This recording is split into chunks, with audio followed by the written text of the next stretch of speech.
Bismillah.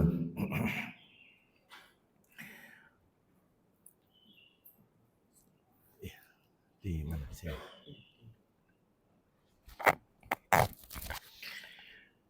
Assalamualaikum warahmatullahi wabarakatuh.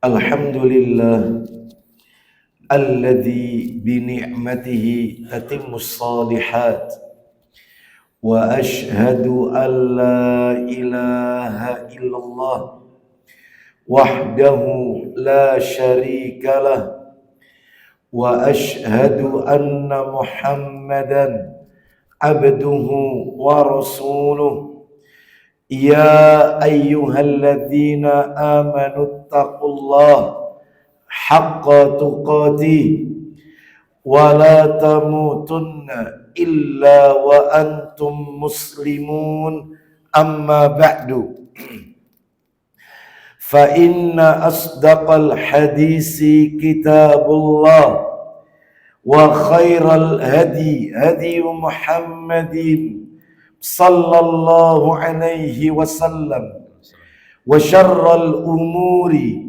muhdatsatuha wa kullu muhdatsatin bid'ah wa kullu bid'atin dhalalah wa kullu dhalalatin finnar. Ikhwan wa akhwati fillah, bapak-bapak, ibu-ibu, kaum muslimin dan muslimah, jamaah salat subuh Masjid Nurul Iman yang semoga dimuliakan oleh Allah Subhanahu wa taala. Tidak ada kata yang patut kita ucapkan di pagi hari ini selain rasa syukur kita kepada Allah Tabaraka wa taala atas segala karunia nikmat yang telah Allah berikan kepada kita. Salah satu di antara sekian banyak kenikmatan-kenikmatan yang Allah karuniakan kepada kita dan kita rasakan pada pagi hari ini adalah Allah Subhanahu wa taala masih memberikan kita kekuatan, kemampuan, keistiqomahan untuk terus melaksanakan amalan-amalan kebajikan kepada Allah Subhanahu wa taala. Dan di antara bentuk amalan-amalan kebajikan tersebut yang kita lakukan di pagi hari ini adalah diawali dengan sholat sunnah qabliyah subuh, dilanjutkan dengan sholat subuh berjamaah, dirangkai dengan talabul ilmi, menuntut ilmu, dan berakhir dengan melaksanakan salah satu sunnah Nabi, yaitu sholat sunnah isyraq. Semoga rangkaian amal-amal ketaatan yang kita lakukan di pagi hari ini diterima dan diridhai oleh Allah Subhanahu wa taala.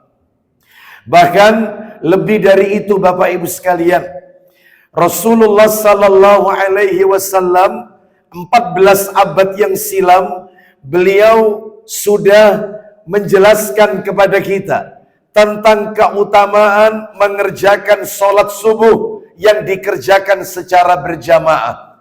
Dalam hadis yang diriwayatkan oleh Imam Muslim, kita bisa temukan hadis ini di dalam kitab Sahih Targhib wa Tarhib di jilid yang pertama.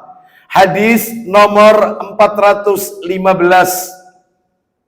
Bersumber dari sahabat Utsman bin Affan radhiyallahu an. Ia berkata, Rasulullah sallallahu alaihi wasallam beliau bersabda, "Man shallal isya'a fi jama'atin ka'annama qama nisfal laili." Artinya, barang siapa yang mengerjakan sholat isya dengan berjamaah, sholat isya berjamaah, maka seolah-olah dia telah mengerjakan sholat setengah malam. Artinya, orang yang mengerjakan sholat isya berjamaah, dia mendapatkan ganjaran pahala di sisi Allah setara dengan orang yang menghabiskan separuh malamnya untuk sholat tahajud, separuh malamnya untuk qiyamul lail. Nabi lanjutkan, belum titik dalilnya. Wa man shallas subha, ini yang kita bicarakan. Wa man shallas subha fi jama'atin faka'annama shallal laila kullah. Masya Allah. Apa kata Nabi? Barang siapa yang mengerjakan sholat subuh dengan berjamaah, maka seolah-olah dia telah mengerjakan seluruh malam itu untuk tahajud. Jadi mulai dari ba'da isya ya sampai menjelang subuh itu seakan-akan dia telah menghabiskan waktu malam itu untuk tahajud. Padahal orangnya nggak tahajud. Orangnya cuman subuh berjamaah. Tetapi seakan-akan dia dapat pahalanya kayak semalaman itu tahajud. Seperti itu pahalanya. Bukan berarti ini menggugurkan tahajud ya. Maaf saya ulang. Bukan berarti ini menggugurkan tahajud. Bukan. Bukan berarti kalau kita sudah sholat subuh berjamaah, maka wis nanti malam saya nggak perlu tahajud, sing penting subuhnya berjamaah, toh saya juga dapat pahala seperti qiyamul lail. Semalam suntuk, bayangkan. Bukan menggugurkan. Hanya sekadar menunjukkan nilai ganjaran yang sama. Seperti orang yang menunaikan ibadah qiyamul lail, sholat tahajud. Dan seluruh malamnya dipakai untuk tahajud. Inilah keutamaan sholat subuh jika dikerjakan secara berjamaah. Masih ada lagi. Rasulullah Sallallahu Alaihi Wasallam, beliau pernah bersabda yang diriwayatkan oleh Ibnu Majah. Ibnu Majah di dalam kitab yang sama bisa dibantu Sahih Targhib wa Tarhib di jilid yang pertama. Hadis nomor 420 dari Samurah bin Jundab radhiyallahu an. Silakan baca.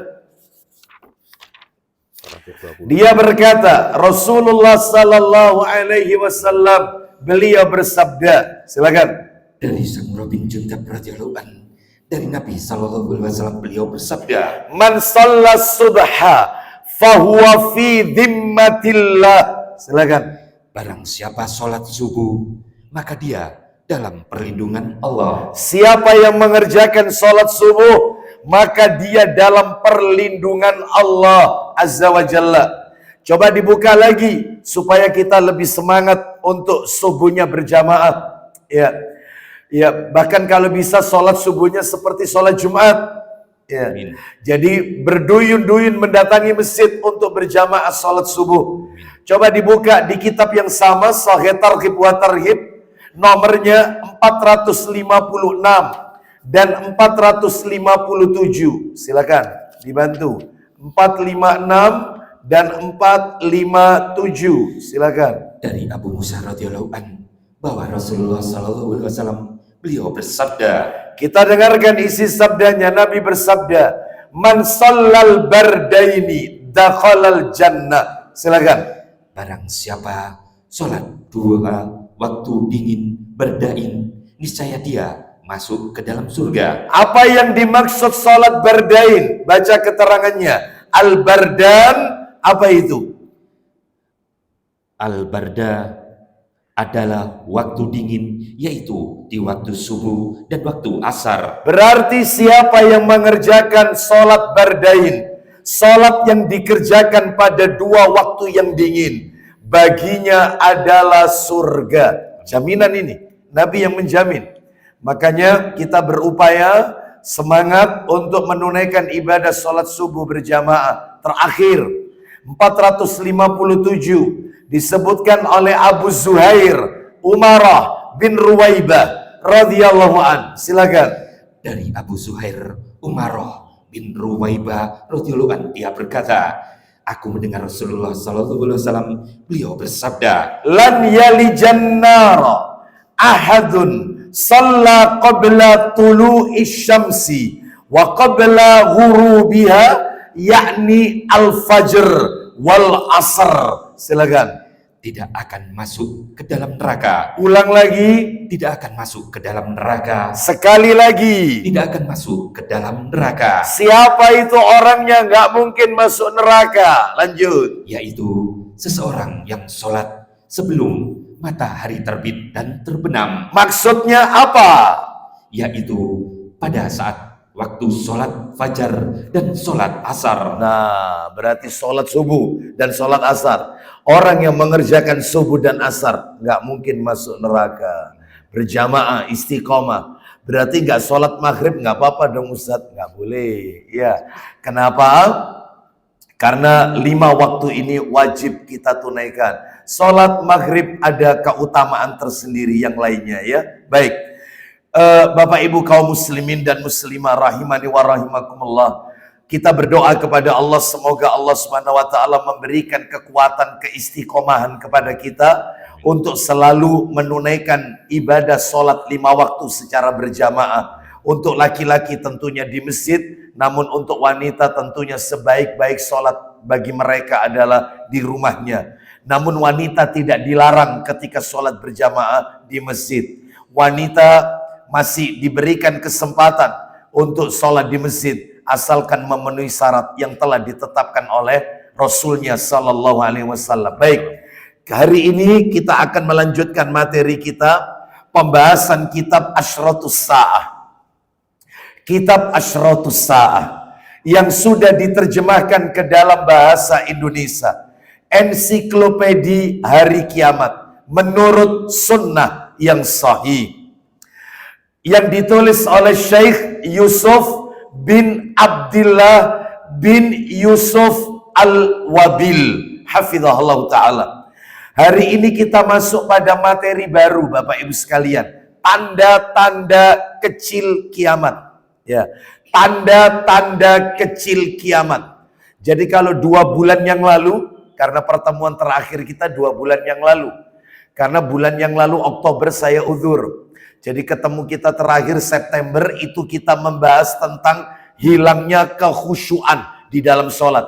Jadi kalau banyak orang yang sholat mereka sudah tidak pada khusyuk sholatnya, itu berarti tanda-tanda kiamat, tapi tanda kecil ya, bukan tanda besar. Loh, bedanya apa? Bedanya kalau tanda-tanda kecil adalah peristiwa-peristiwa yang terjadi mulai dari Nabi diutus sampai nanti hari kiamat.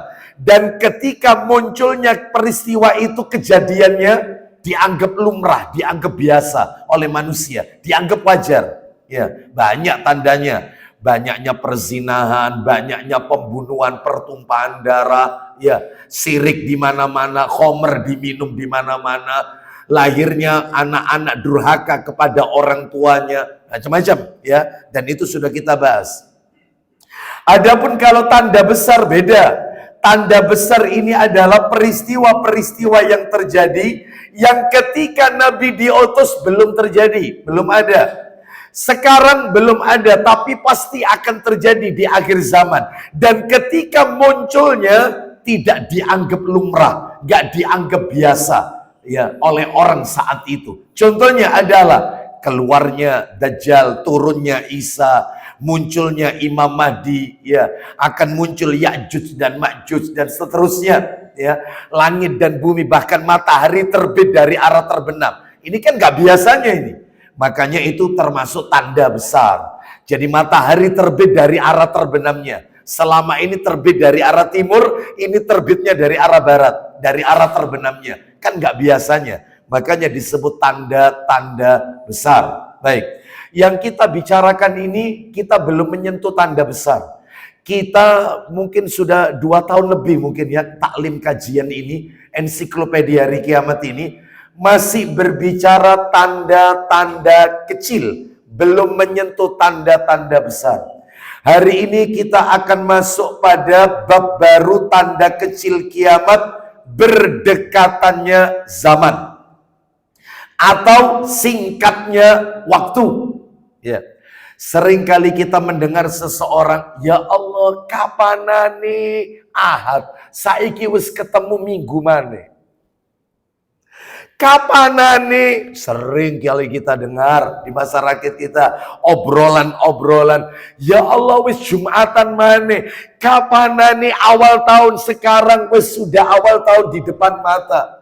Ya Allah, Ramadan kemarin sebentar lagi Februari tanggal 18 kalau nggak salah ya, kalau nggak salah ya, itu sudah ketemu Ramadan lagi. Allahu Akbar, cepet deh. Tuh. Seringkali kita dengar obrolan-obrolan seperti ini. Loh, memang itu ada dalilnya? Ada dalilnya.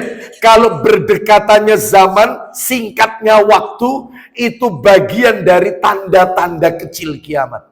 Waktu tidak terasa. Cepat sekali. Bahkan ada orang mengatakan, ya Allah wis duhur. Ya, kapan ini subuh wis duhur? Cepet deh. Kapan ini sudah wis asar, sudah isak maring ini noto-noto turu maneh, ketemu subuh maneh, duhur maneh. Cepat. Pernah merasakan yang seperti itu Bapak Ibu sekalian? Ya. Maka mana dalilnya? Saya kasih dua dalil. Dua-duanya di dalam hadis Nabi. Yang menunjukkan tanda-tanda kecil kiamat adalah berdekatannya zaman, singkatnya waktu. Yaitu dalil yang pertama adalah riwayat Tirmidzi. Minta tolong Tirmidzinya dibuka. Sunan Tirmidzi. Nomornya, nomor 2332. 2332. Kita dengarkan. Saya bacakan teksnya ya. 2332. An Anas bin Malik radhiyallahu an. Qala Rasulullah sallallahu alaihi wasallam, la taqumus sa'ah hatta yataqarrabaz zaman fatakunus sanatu kasyahri wasyahru kal jumu'ah wa takunul jumu'ah kal yaumi wa yakunul yaumu kas-sa'ah wa takunus sa'atu kadzaramati bin nar. Silakan. Dari Anas bin Malik radhiyallahu anhu, dia berkata, ya, bahwa Rasulullah sallallahu alaihi wasallam beliau bersabda, apa isi sabdanya?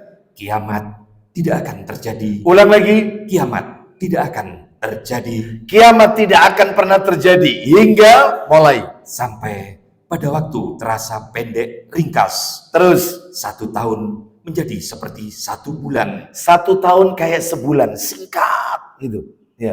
Terus kemudian 1 bulan menjadi seperti 1 Jumat. Baik, 1 bulan seperti 1 pekan, 1 Jumat sepekan. Sebulan kayak sepekan. Lanjut. 1 Jumat atau pekan menjadi seperti 1 hari. Sepekan kayak sehari. Ya. Bayangkan, ya nggak terasa ini. Pekan yang lalu Ahad ketemu Ahad lagi. Nanti tanpa terasa ketemu Ahad lagi tanggal 30 November. Begitu seterusnya. Seperti kayak sehari sepekan. Lanjut sehari, silakan. 1 hari menjadi seperti sesaat. Atau 1 jam, stop. 1 hari kayak 1 jam kata Nabi. Sejam. Lanjut silakan. Dan 1 jam sesaat seperti, silakan. Dan 1 jam sesaat seperti sambaran api. Baik, seperti sesuatu yang cepat dibakar oleh api. Kita bakar kertas, sudah, langsung kretek, habis. Seperti itulah 1 jam kayak sesuatu yang mudah terbakar oleh api. Ya Allah, kamu tadi itu jam 5, sebentar lagi sudah surup. Ya Allah, wis duha. 1 jam seperti sesuatu yang cepat terbakar oleh api. Nah itu ini sabda Nabi riwayat Tirmidzi. Singkatnya waktu. Baik. Adapun dalil yang kedua adalah dalil yang kedua riwayat Imam Ahmad dalam kitab Musnad Imam Ahmad, nomor hadisnya 1521. Riwayat Imam Ahmad 10521. Silakan. Dari Abu Hurairah radhiyallahu an, silakan. Dari Abu Hurairah radhiyallahu an, dia berkata, ya teruskan. Ya. Siapa manusia yang paling berat cobaan? Bukan. 1521. 10521. Saya bacakan, sudah ketemu saya. Oh, ya. Abu Hurairah radhiyallahu an, dia berkata, Rasulullah SAW bersabda, la taqumus sa'ah hatta yataqarrabaz zaman fatakunas sanatu kasyahri wa yakuna syahru kal jumu'ah wa takunal jumu'ah kal yaumi wa yakunal yaumu kas-sa'ah. Nah, silakan. Dari Abu Hurairah radhiyallahu anhu berkata, Rasulullah sallallahu alaihi wasallam beliau bersabda, Isinya kiamat tidak akan datang hingga waktu saling mendekat. seperti apa itu? Setahun seakan sebulan, Terus sebulan seakan sepekan, sepekan, sepekan seakan sehari, lanjut. sehari seakan 1 jam. Stop sampai di situ. 1 hari seperti 1 jam kata Nabi. Dan 1 jam riwayat Tirmidzi tadi seperti sesuatu yang cepat terbakar atau dibakar. Baik, sekarang kita masuk pada pelajarannya. Bapak Ibu sekalian, kaum muslimin dan muslimah rahimani wa rahimakumullah. Ada 2 hal saja yang akan kita bahas berdasarkan 2 dalil tadi. Yang pertama adalah makna berdekatannya zaman atau singkatnya waktu. Apa maknanya? Apa yang dimaksud dengan zaman itu berdekatan, waktu itu singkat, terasa singkat? Maksudnya apa? Itu nomor 1. Yang kedua, apa yang harus kita lakukan dengan cepatnya waktu ini? Waktu yang begitu cepat ini apa yang harus kita lakukan? Ya, seperti itu. Baik, kita bahas sekarang satu persatu. Yang pertama, Bapak Ibu sekalian, yang pertama, makna berdekatannya zaman, singkatnya waktu. Apa yang dimaksud waktu ini terasa singkat? Kata para alim ulama, nah ini saya nukilkan perkataan Al-Hafidz Ibnu Hajar Al-Asqalani rahimahullah. Beliau mengatakan, yang dimaksud dengan berdekatannya zaman, singkatnya waktu adalah yaitu sedikitnya keberkahan di dalam waktu. Jadi waktu itu tidak berkah, singkat sedikit. Berbeda kondisinya ketika di zaman sahabat, tabi'in, tabi'ut tabi'in. Beda. Lu contoh bedanya apa? Nanti tak tunjukkan. Contoh-contoh bukti-bukti perbedaannya. Saya ulang ya. Yang dimaksud dengan berdekatannya zaman, singkatnya waktu itu adalah sedikitnya keberkahan di dalam waktu. Jadi nggak ada berkah waktu itu. Singkat, terlewat begitu aja. Ya. Berbeda kondisinya ketika di zaman Nabi dan para sahabat, tabi'in, tabi'ut tabi'in, dan ulama-ulama Islam setelahnya. Berbeda. Waktunya berkah. Tak tunjukkan buktinya. Tak tunjukkan. Dan tolong saya ajak Bapak Ibu sekalian untuk main logika. Mikir. Lah iya, gak nutut itu sebenarnya. Tapi ternyata mereka bisa.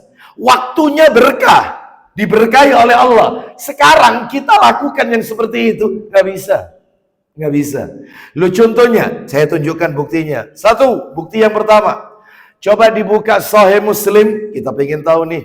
Sahih Muslim nomornya 772.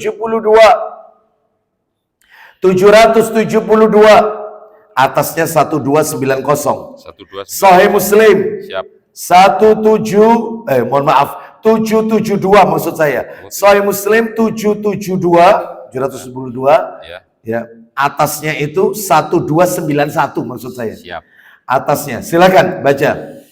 Dari Hudzaifah radhiyallahu anhu, dia berkata, pada suatu malam saya sholat qiyamul lail bersama Rasulullah sallallahu alaihi wasallam. Jadi sahabat Hudzaifah radhiyallahu an sholat bersama Nabi sallallahu alaihi wasallam. Baik, memangnya boleh Ustaz tahajud berjamaah? Boleh sesekali, boleh. Yang tidak boleh itu kalau dijadikan habit, kebiasaan. Ya, karena Nabi tidak pernah setiap hari berjamaah. Termasuk sama istri-istri beliau. Jadi bahkan disebutkan dirinci. Silakan Bapak Ibu buka dalam kitab ensiklopedia sholat yang saya bahas di beberapa majelis taklim ya. Salah satunya nanti sore itu kan di mana Puri Surya Jaya di Taman Boston. Itu kan kajiannya ensiklopedia sholat termasuk di Masjid Al Hikmah Gayung Sari. Lah itu di situ dikaji di situ dalam kitab ensiklopedia sholat itu dirinci. Nabi sholat berjamaah tahajud dengan Aisyah sekali. Sama Ummu Salamah, seumur hidup loh ini. Sekali, pisan tok. Gak tiap hari, enggak boleh. Ya, lah terus kalau yang di pondok-pondok itu Ustaz Ma'had itu, lah kalau kok santriwan santriwatinya tiap malam berjamaah tahajud, maka ini fungsinya cuma tarbiyah saja, mendidik mereka supaya mereka terbiasa bangun untuk sholat tahajud. Ya, nggak apa-apa. Tapi ustadznya harus menanamkan yang seperti ini nggak ada contoh, tapi ini adalah kita laksanakan dalam rangka supaya kalian terbiasa. Nggak pakai setting alarm jam, nggak pakai dibangunin. Kalian sudah terbiasa, tiap jam 2 pagi kalian bangun. Dibiasakan, nggak apa-apa. Tujuannya tarbiyah, nggak apa-apa. Yang nggak boleh itu adalah kalau tujuannya bukan tarbiyah. Suami istri berjamaah, ya. Maka ini tiap hari nggak boleh. Jadi suami sholat sendiri, istri sholat sendiri. Ya, seperti itu. Baik. Jadi ulang lagi, silakan. Pada suatu malam, saya sholat qiyamul lail bersama Rasulullah Sallallahu Alaihi Wasallam. Yang dimaksud saya di sini adalah sahabat Hudzaifah ibnul Yaman radhiyallahu anhu. Ternyata apa yang terjadi? Coba sambil berpikir Bapak Ibu ketika mendengarkan hadis ini. Apa yang terjadi? Silakan. Lalu beliau mulai membaca surat Al-Baqarah. Nabi baca surat Al-Baqarah. Start. Alif Lam Mim. Dzalikal kitabu la raiba fi. Start Al-Baqarah. Lanjut kata Hudzaifah dalam hatinya. Silakan. Kemudian saya pun berkata dalam hati, Nah, lanjut. bahwa beliau akan ruku pada ayat yang ke-100. Dan kata Hudzaifah ibnu Yaman radhiyallahu anhu, mungkin Nabi akan menuntaskan 100 ayat setelah itu ruku. Nggak taunya, lanjut. Kemudian 100 ayat pun berlalu. Lalu lewat sampai Lalu saya berkata dalam hati mungkin bahwa beliau akan sholat dengan surat itu dalam 1 rakaat. 1 rakaat, mungkin sampai la yukallifullahu nafsan illa wus'aha. 286 ayat. Ternyata katanya Hudzaifah dalam hati, lanjut. Namun surat Al-Baqarah berlalu, maka saya berkata dalam hati bahwa beliau akan segera sujud. Terus lanjut. Ternyata beliau melanjutkan dengan mulai membaca surat An-Nisa. An-Nisa, lanjut. Al-Baqarah, An-Nisa. Loh Ustadz, sebenarnya setelah Al-Baqarah kan Ali Imran. Kenapa harus An-Nisa kok dilompati Ali Imrannya? Nabi hendak mengajarkan kepada kita bahwa kalau sholat sunnah, nomor surat yang dibaca tidak harus urut. Sholat duha. Rakaat pertama misalnya nih membaca sholat duha, membaca Qul huwallahu ahad, rakaat pertama. Rakaat kedua mestinya kan kalau diurut setelah Qul huwallahu, Qul a'udzu birabbil falaq, urutannya. Ini enggak, mundur. Inna a'tainakal kausar. Enggak apa-apa. Sholat dua, sholat sunnah enggak apa-apa. Tapi kalau sholat wajib urut. Rakaat pertama Qul huwallahu ahad, rakaat kedua setelahnya. Rakaat pertama Qul ya ayyuhal kafirun, rakaat keduanya entah itu idza jaa, entah tabbat yada, entah Qul huwallahu, entah Qul a'udzu birabbil falaq, entah Qul a'udzu birabbin nas. Setelahnya itu kalau sholat wajib urut, surat setelahnya sholat wajib. Bisa dipahami Bapak Ibu? Bisa ya. Tapi kalau sholat sunnah lompat nggak apa-apa, lompat. Makanya Nabi setelah Al-Baqarah tahajudnya langsung An-Nisa, nggak Ali Imran. Loh, berarti nggak apa-apa. Ya, lah ini ndak ada imam sholat maghrib. Rakaat pertama Qul a'udzu birabbin nas. Lu entek. Berarti rakaat kedua Al-Baqarah, Mas. Iya wis entekno. Qul a'udzu birabbin nas. Lu. Berarti rakaat kedua. Nah, itu ya. Ya alif lam mim. Seperti itu, ulang ya. Oleh karena itu sholat wajib. Makanya ini harus dipahami. Lanjut. Ternyata An-Nisa, silakan. Hingga An-Nisa selesai beliau baca. Teruskan. Kemudian beliau melanjutkan ke surat Ali Imran. Masya Allah. Al-Baqarah 286 ayat, An-Nisa 176 ayat, Ali Imran 200 ayat. Total 650 ayat, kurang lebih. Itu sak rakaat. Lanjut, teruskan. Hingga beliau selesai membaca surat Ali Imran. Terus. Bila beliau membaca ayat tasbih, beliau bertasbih. Dan bila beliau membaca ayat yang memerintahkan untuk memohon, beliau memohon. Dan bila beliau membaca ayat ta'awud, ayat yang memberitakan untuk memohon perlindungan, beliau memohon perlindungan. Lanjut. Kemudian beliau ruku. Ruku. Allahu Akbar. Rukuknya, lanjut. Dalam ruku beliau membaca Subhana Rabbiyal Azim, dan lama beliau ruku hampir sama dengan berdirinya. Ayo pakai logika deh. Cukup kira-kira kalau kita lakukan? Sampai ketemu subuh, sebelum subuh? Nggak cukup. Tapi Rasul cukup, berkah. Masya Allah.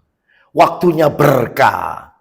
Makanya ini yang tadi dimaksud katanya ulama, singkatnya waktu itu kehilangan keberkahan. Masya Allah. Berkah. Ini 2 rakaat loh, 11 rakaat. 11 rakaat plus witir. Witir 3 rakaat.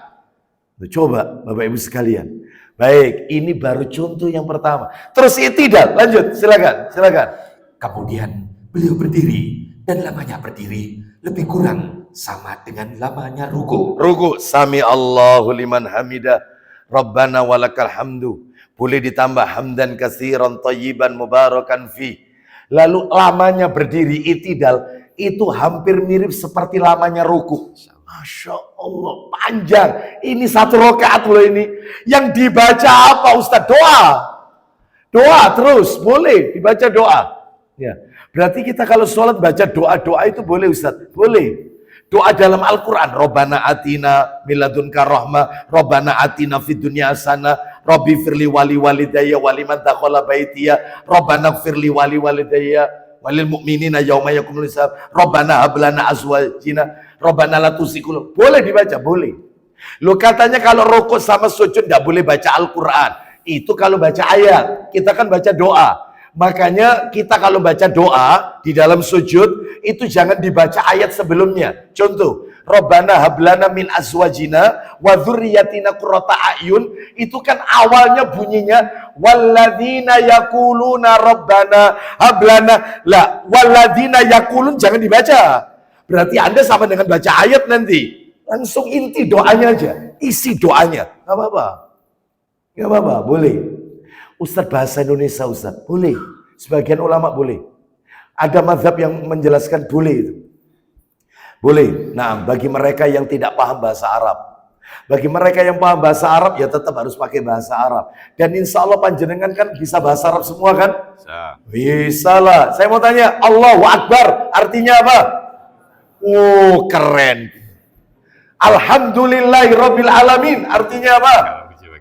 Masya Allah, ngerti semua, berarti tetap bahasa Arab ya. Ini mu'alaf baru masuk Islam, gak paham, gak hafal Al-Fatihah atau doa-doa, boleh lah ya Allah. Atau boleh katanya ulama, ada doa yang hajat kita tidak ada di dalam doa-doa dalam Quran dan hadis, hajat kita ya. Maka dalam hal ini diperbolehkan. Wallahu a'lam wa bishawab. Ya, kita nggak bahas itu. Intinya sebagian ulama mengatakan itu boleh sesuai dengan hajat kita. Sholat sunnah loh ya, sholat sunnah. Baik, kita lanjutkan. Nah, ini sholatnya Nabi, waktunya berkah. Tak kasih bukti nomor 2 sekarang. Sambil kita berpikir ini kalau tak praktekkan, saya bangun jam 1 malam, terus kemudian baca Al-Baqarah, tak lanjutkan An-Nisa, lalu lanjut Ali Imran, rukuknya seperti berdiri, i'tidalnya seperti rukuk, sujudnya nanti itu ada penjelasannya. Itu kayak lamanya ketika rukuk, sujudnya terus, ya. Terus saya sholatnya 11 rakaat, gak nutut, keburu subuh sudah, gak nutut, ya. Al-Baqarah itu berapa juz? 3 juz. 2,5 juz. An-Nisa, wih, ya, gak nutut, berpikir, berarti berkah waktunya. Kita singkat waktunya, pendek, cepat, ya. Baik, terus bukti nomor 2, coba dibuka Abu Dawud, nomornya 1375, Abu Dawud 1375. Dari Abu Dzar radhiyallahu anhu, dia berkata, kami pernah berpuasa Ramadan bersama Rasulullah SAW. Lalu dan beliau tidak pernah mengerjakan sholat malam bersama kami sedikit pun dalam sebulan dalam sebulan sampai berlalu sepertiga malam, yaitu setelah malam ke-6 dari akhir bulan. Beliau juga tidak mengerjakan sholat malam bersama kami. terus Ketika di hari ke-5 dari akhir bulan, beliau mengerjakan sholat malam bersama kami. berarti mulai malam 25 mulai Ramadannya, terawihnya malam 25 mulai Nabi sallallahu alaihi wasallam, karena Nabi khawatir nanti ini diwajibkan oleh Allah Subhanahu wa taala. Berarti kalau sekarang terawih berjamaah boleh, ada dalilnya. Ini Nabi khawatir kalau nanti diwajibkan oleh Allah Azza wa Jalla, karena terawih ini nggak wajib. Makanya Nabi mulai masuk yaitu malam ke-25. Teruskan, sholat terawihnya malam 25 Hingga tengah malam pun berlalu. tengah malam berlalu, sholat terawihnya sampai tengah malam. Lanjut, teruskan.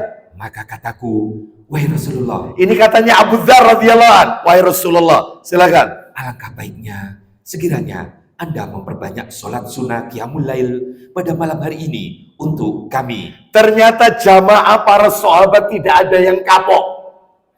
Nggak ada.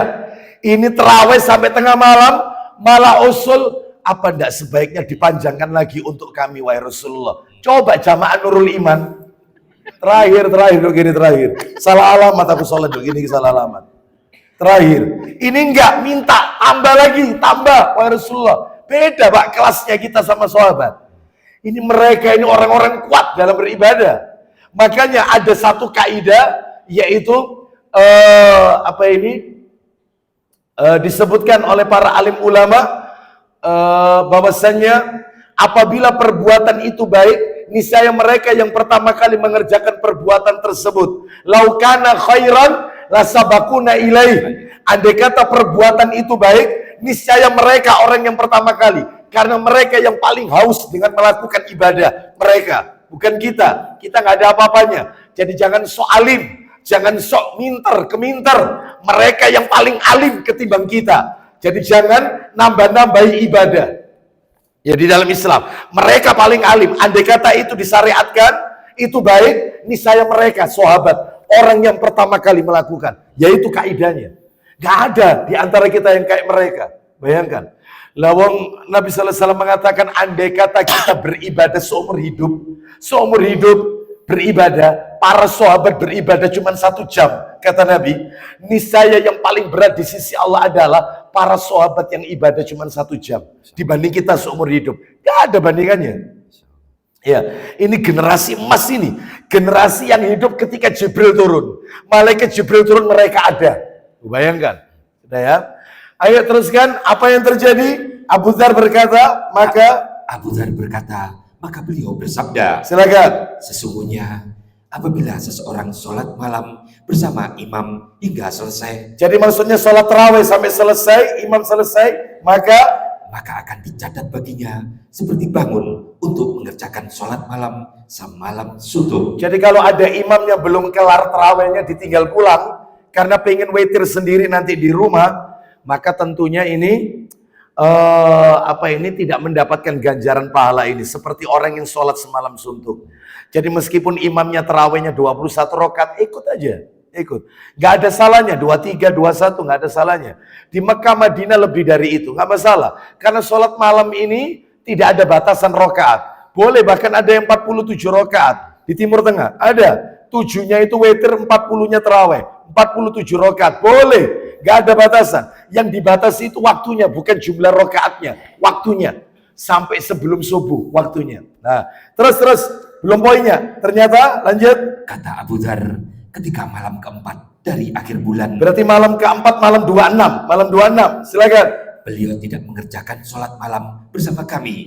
Nabi nggak masuk masjid malam 26. Terus, Setelah malam ketiga dari akhir bulan, berarti malam 27, beliau mengumpulkan keluarganya, terus, istri-istrinya, dan orang-orang, lalu melakukan sholat malam bersama kami. sampai. Sampai kami khawatir ketinggalan al-falah. Apa kata Jabir? Al-falah itu apa? Al-falah, silakan. Jabir bertanya, apakah al-falah itu? Jawabnya, Waktu sahur. berarti habis isya terawih sampai sahur. Sampai sahabat merasa kayaknya gak iso sahur ini, kayak gak nutut ini kayaknya. Ketinggalan al-falah. Masya Allah. Ayo coba diterapkan. Coba diterapkan. Gak bakal mampu. Gak bakal. Berarti mereka bisa-bisa. Kenapa? Waktunya berkah. Waktunya berkah. Ini belum yang lain ini. Belum yang lain. Ya. Bahkan saya sebutkan yang lain ya. Contoh-contoh. Saya langsung bacakan aja. Umar bin Khattab radhiyallahu an memerintahkan Ubay bin Ka'ab radhiyallahu an. Ya, Ubay bin Ka'ab dan Tamim Ad-Dari untuk mengimami orang-orang pada bulan Ramadan dengan membaca. Jadi Umar bin Khattab jadi khalifah, presiden, menggantikan Abu Bakar As-Siddiq. Beliau menyuruh 2 orang imam, 1 Ubay bin Ka'ab, 2 Tamim Ad-Dari untuk ngimami sholat tarawih, dan Umar bin Khattab memerintahkan 1 rakaatnya 200 ayat, 1 rakaat 200 ayat, dan Umar bin Khattab mengerjakan 23 rakaat. Makanya teman-teman kita Nahdlatul Ulama yang mereka mengerjakan tarawih 23 rakaat, mereka mengikuti jejaknya sahabat. Sahabat siapa? Umar bin Khattab radhiyallahu anhu. Mereka yang tarawihnya 11 rakaat, teman-teman kita di Muhammadiyah, mereka ikut Nabi. Selesai. Wong Nabi mengatakan, "Fa'alaikum bisunnati wa sunnati khulafair rasyidin al-mahdiyyin. Tamassaku biha wa 'addu 'alayha bin nawajid." Ikutilah sunnahku dan sunnah khulafair rasyidin. Siapa khulafair rasyidin? Abu Bakar, Umar, Utsman, Ali radhiyallahu anhum ajma'in.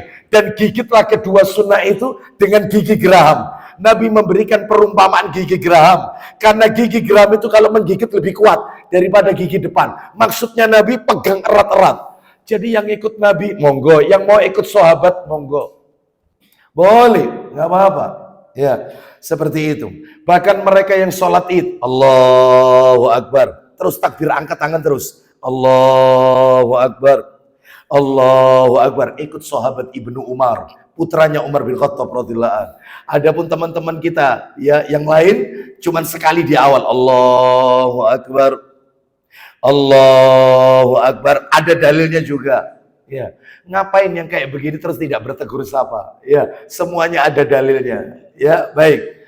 Jadi 200 rakaat loh ini, satu rakaat 200 ayat. Ya. Dan ayatnya panjang-panjang.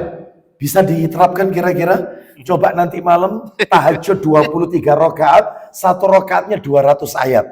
Monggo dipraktekkan. Berarti witirnya 3, berarti totalnya 20 plus 3 kan? 20-nya 1 rakaatnya 200, 200 ping 20. Ya kurang lebih 4.000 ayat. Monggo, ayo diterapkan. Ayo, silakan.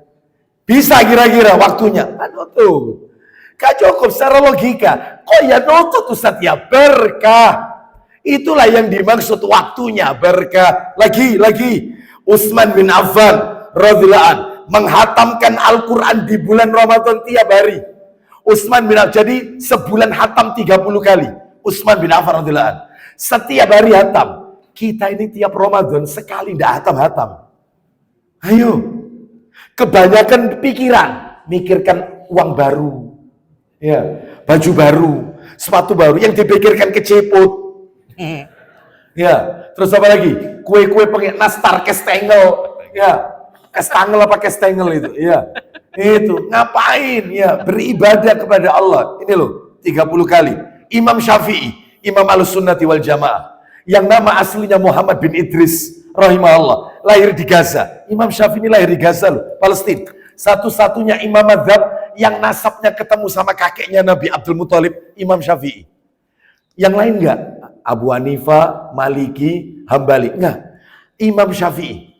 Kalau di negeri kita mayoritas Syafi'iyah, maka Imam Syafi'i di bulan Ramadan hatam Quran 60 kali. Sehari 2 kali. Imam Syafi'i. Loh kok iso? Waktunya berkah. Loh itu kerja tau Ustaz. Jojo gak kerja, ya tetap kerja lah. Ini kan sudah suudzon duluan kan. Ini kelihatan wajah-wajah suudzon ini. Ya iso ae, gak ngomong gini, iso ae nek gak kerja ya aku ping telu ae iso. Mustahil. Ya, seperti itu waktunya berkah. Ya. Terus lagi Qatadah rahimahullah, seorang tabi'in, Qatadah bisa menghatamkan Al-Quran sepekan sekali. Ya, di bulan Ramadan sepekan sekali hatam. Berarti kalau Ramadan sebulan 4 kali kan, 4 pekan, 4 kali hatam. Itu kalau siang, malamnya taraweh 3 hari sekali hatam. Jadi terawih 3 hari hatam 1. Kalau siang sepekan sekali. Kalau malam 3 hari sekali hatam. Berarti berapa kali totalnya hatam Al-Quran? Anda bisa bayangkan. Lo bisa ini. Dan mereka ini juga mencari nafkah untuk bekerja.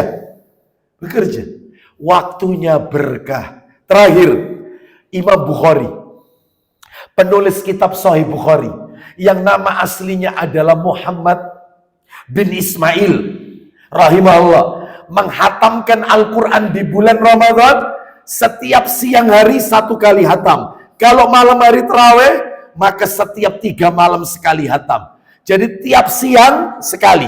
Ini lebih canggih daripada yang tadi, yaitu Qatadah. Setiap siang hatam. Kalau malam terawih 3 malam sekali hatam. Masya Allah. Baik, ini menunjukkan kepada kita waktunya berkah. Ya, baik. Sekarang kita lanjutkan materi terakhir, materi nomor 2. Tugas kita ketika waktu ini terasa singkat. Apa yang harus kita lakukan? Apa yang harus kita lakukan? Waktu ini begitu cepat, singkat sekali. Kapan nani? Nah kan begitu ya, sering kali kita mendengar seperti itu. Ya, baik.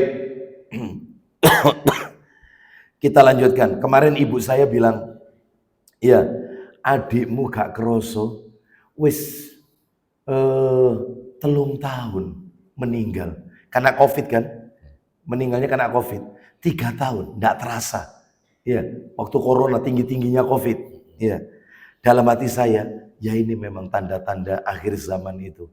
Kayak cepat sekali, padahal 3 tahun yang lalu. Ya, seperti tidak terasa. Baik, jadi tugas kita ada 4, jangan dikurangi ya, lebih boleh. Hanya ada 4 ini minimal, angka minimal, jangan dikurangi. Apa itu? 1, yang pertama, tugas kita. Waktu yang begitu cepat ini. Yang pertama adalah jangan suka menunda-nunda ibadah. Jangan suka menunda-nunda ibadah. Sekarang. Nanti saja mulai awal bulan saya tak tahajud sama Senin Kamis. Enggak, sekarang. Karena waktu ini cepat dan kita tidak tahu kapan dipanggil oleh Allah Subhanahu wa taala. Nanti saja mulai awal tahun saya tak pakai jilbab yang syar'i, yang longgar, yang tebal kainnya, saya tak belajar cadaran. Mulai nanti awal tahun. Enggak, sekarang. Jangan suka menunda-nunda ibadah. Mana dalilnya? Dalilnya adalah, yaitu saya berikan 2. 1 dalilnya, silakan dibuka kitab Sahih Targhib wa Tarhib jilid 6. Nomornya 3355. Nomornya cantik, mudah diingat. 3355. Ani bin Abbas radhiyallahu anhuma qala Rasulullah sallallahu alaihi wasallam, "Ightanim khamsan qabla khamsin." Silakan. Dari Ibnu Abbas radhiyallahu anhuma, dia mengatakan, Ya, Rasulullah sallallahu alaihi wasallam bersabda kepada seseorang laki-laki ketika beliau memberikan nasihat kepadanya, apa itu? manfaatkanlah 5 hal sebelum datang yang 5. Nah, seringkali kita dengar hadis ini. Jagalah 5 hal sebelum ketemu yang 5 ini. Manfaatkan 5 perkara ini sebelum ketemu yang 5 ini. Apa saja itu? 1, syababaka qabla haramik. Silakan. Yaitu masa mudamu sebelum datang masa tuamu. Mumpung dikasih masa muda, jangan dihabiskan untuk sesuatu yang sia-sia. Sudah bukan waktunya lagi main game online. Sudah bukan waktunya lagi. Sudah bukan waktunya lagi untuk hura-hura, foya-foya. Ini dalil juga untuk membantah sebagian orang di masyarakat kita yang mengambil moto kecil dimanja, muda foya-foya, tua kaya raya, mati masuk surga. Mustahil. Mustahil. Kok enak? Ya. Kecil dimanja, muda foya-foya, tua kaya raya, mati mlebu surga. Mustahil. Yang namanya foya-foya identik sesuatu yang negatif. Nggak ada ceritanya masuk surga, menghambur-hamburkan harta, foya-foya. Nggak ada. Justru ini dapat ancaman, yaitu dengan ancaman neraka. Makanya mumpung diberi masa muda, ya, maka manfaatkan. Ustadz, lewat Ustadz, sekarang saya sudah tidak muda lagi Ustadz. Umur sudah kepala 6 Ustadz. Sabar, sisa 4. Nomor 2, baca. Wasihataka qabla saqamik. Silakan. Manfaatkan masa sehatmu sebelum datang sakitmu. Mumpung dikasih sehat meskipun tua. Manfaatkan sebelum ketemu tua. Ya, sebelum ketemu sakit. Mumpung diberi sehat sebelum sakit.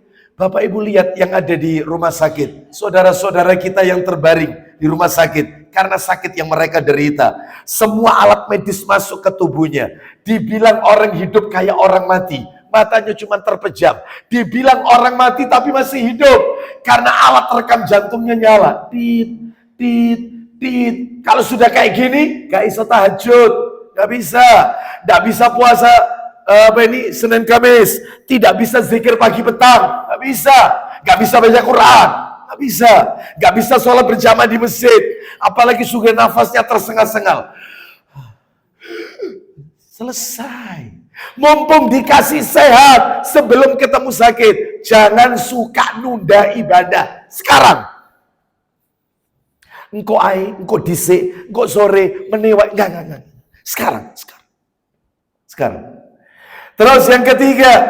Kata Nabi. Waghinaka qabla fakrika. Silakan. Manfaatkan masa kayamu sebelum datang masa miskinmu. Nah, mumpung dikasih kelebihan harta oleh Allah, manfaatkan untuk sedekah.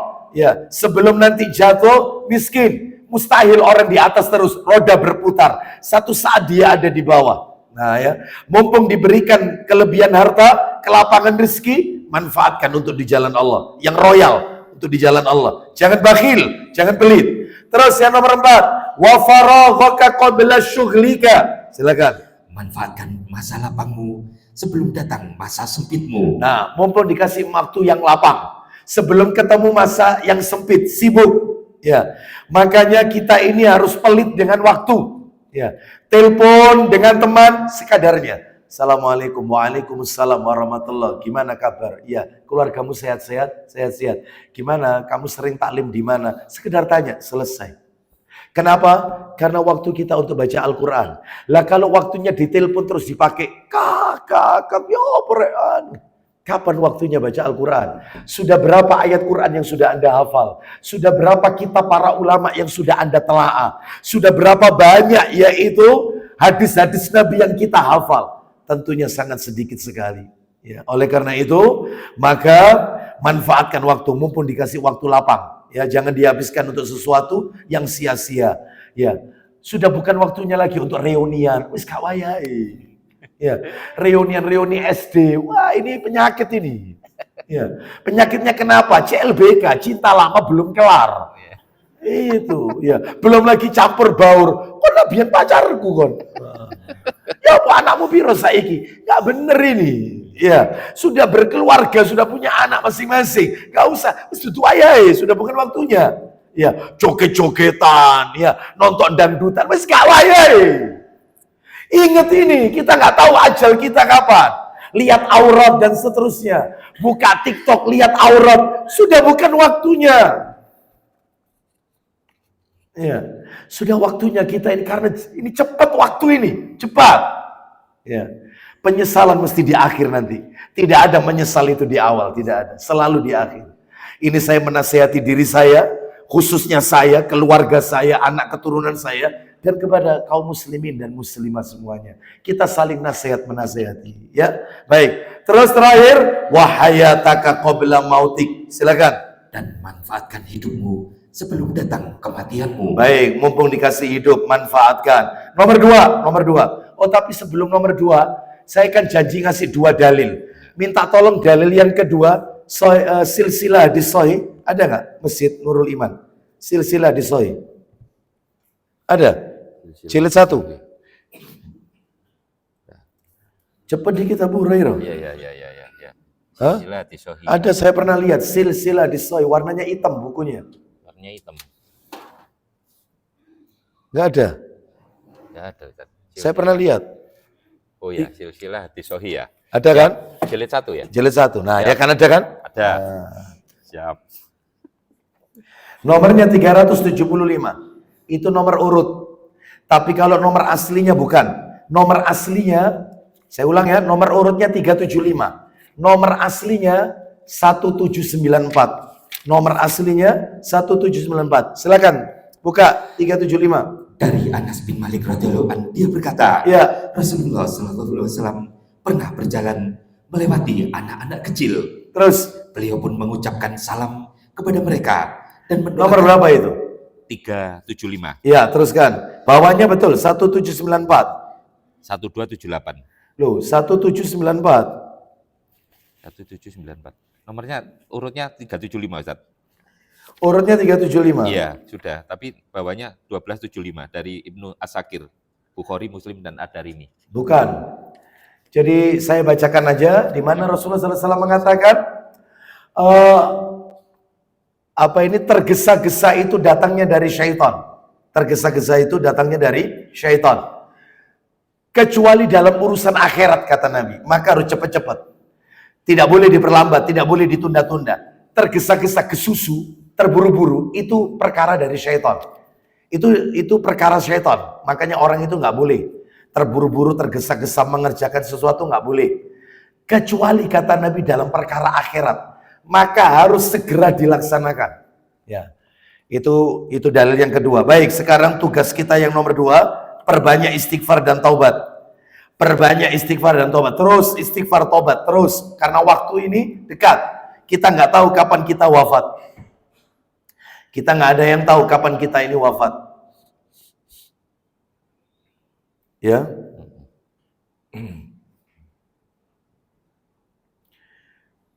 Nggak ada yang tahu kapan ini kita ini wafat. Yang tahu hanya Allah Azza wa Jalla. Dan di bumi mana kita akan wafat nggak ada yang tahu. Ya, seperti itu. Baik, perbanyak istighfar dan taubat. Dalilnya Sahih Muslim nomor 2702. Ayo dibaca. Sahih Muslim nomor 2702. Ya, tinggal dikit lagi kita akhiri.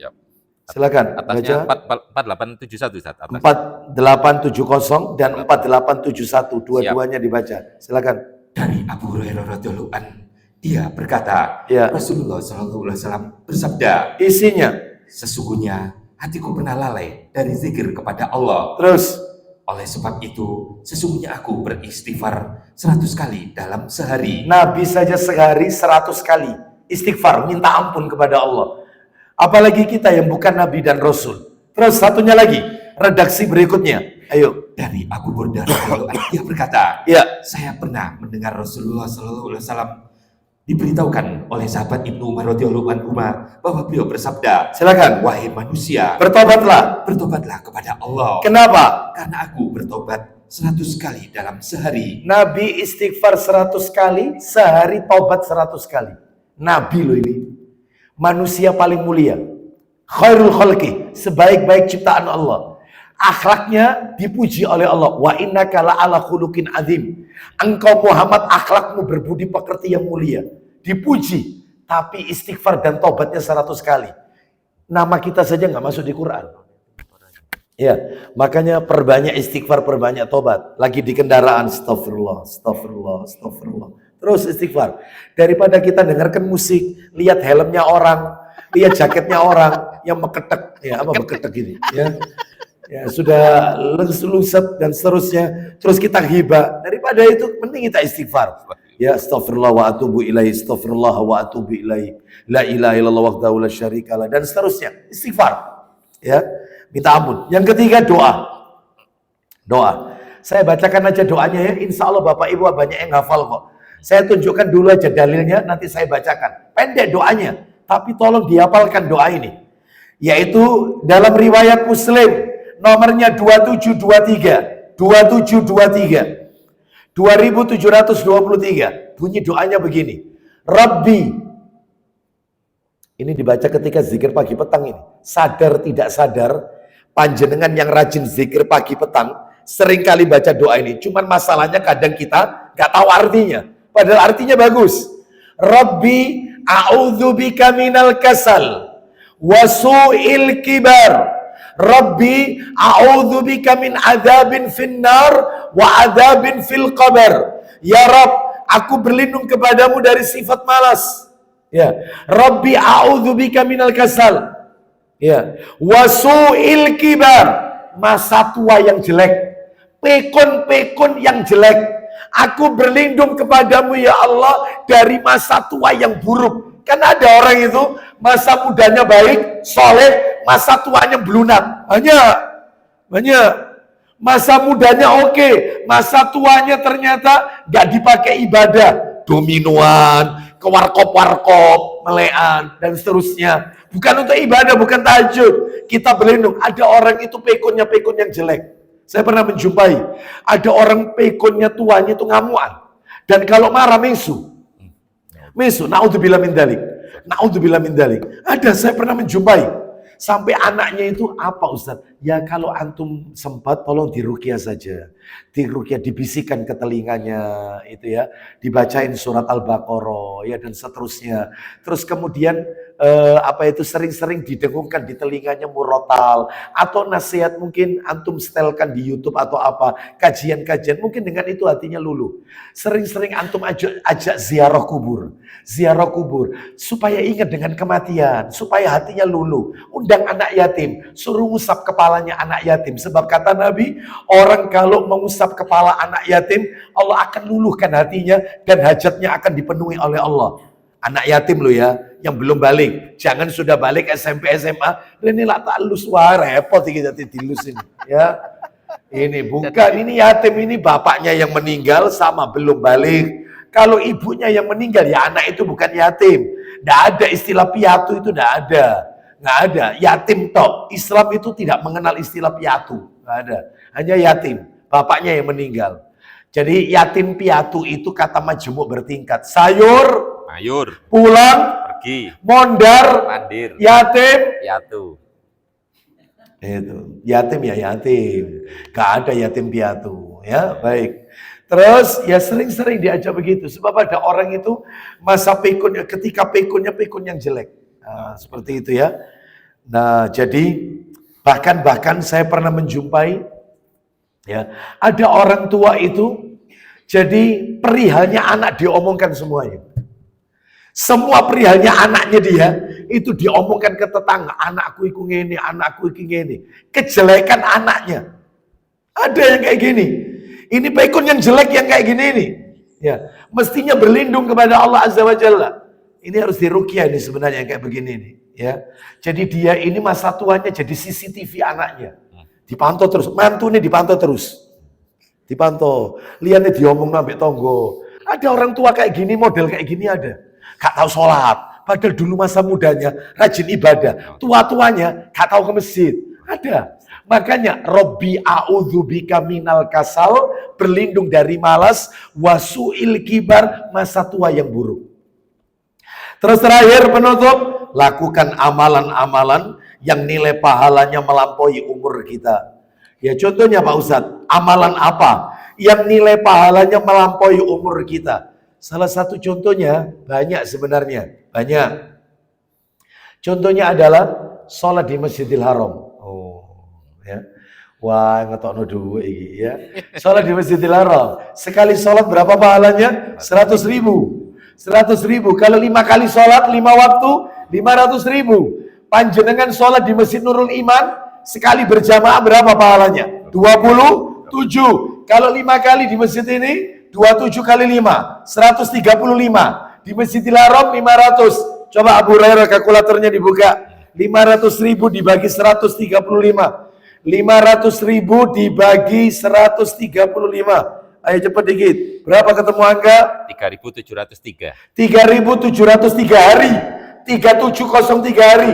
Itu berapa tahun? Dibagi setahun kan 365. Bagi.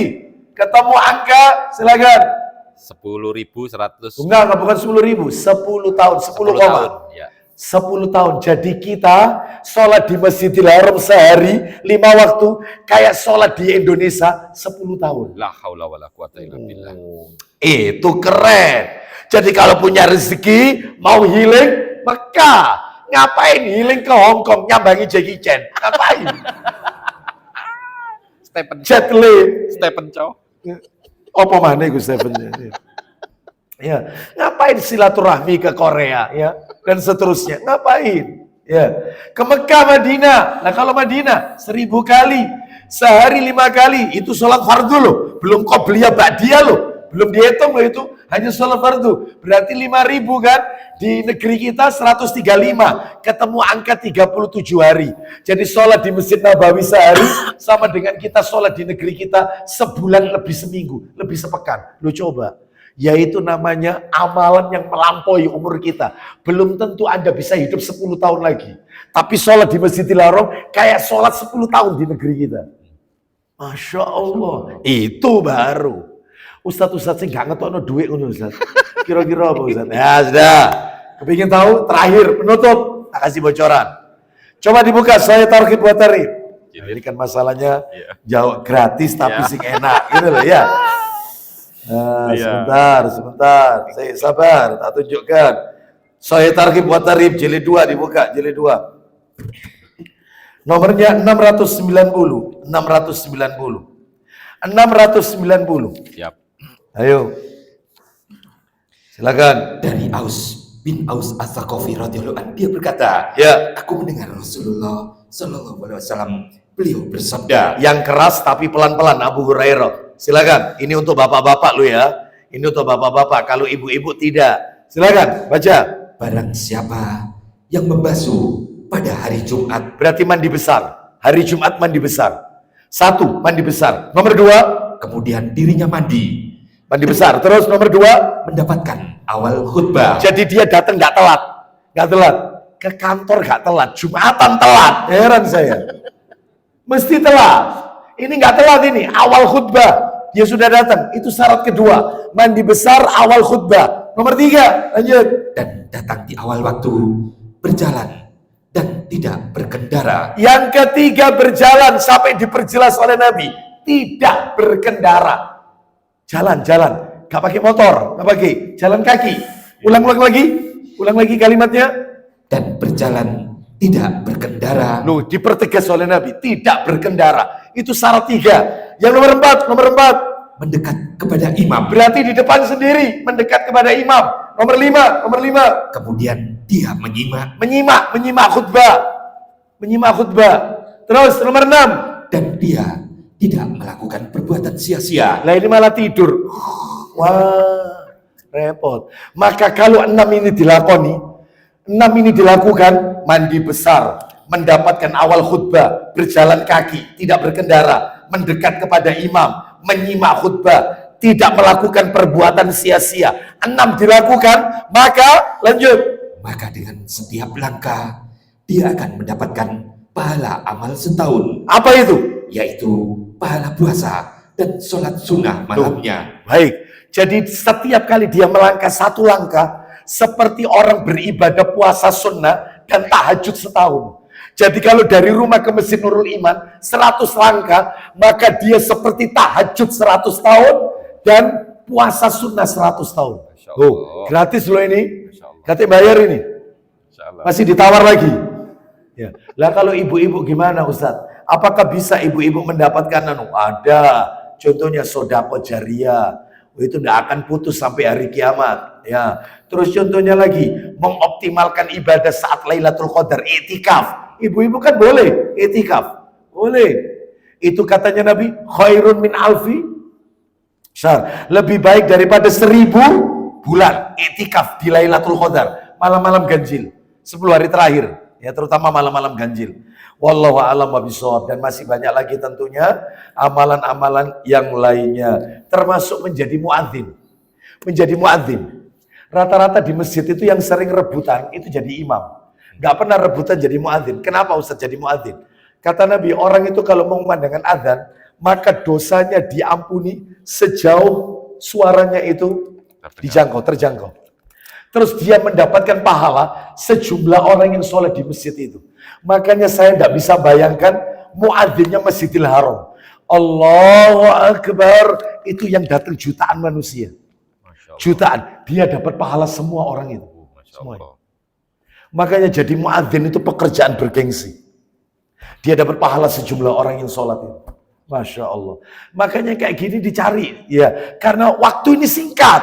Ayo kita kejar dengan amalan-amalan yang melampaui batas umur kita. Wallahu a'lam bishawab. Demikian yang bisa kami sampaikan. Semoga sedikit menjadi tambahan ilmu yang bermanfaat. Mudah-mudahan Allah meridhoi amal ibadah kita.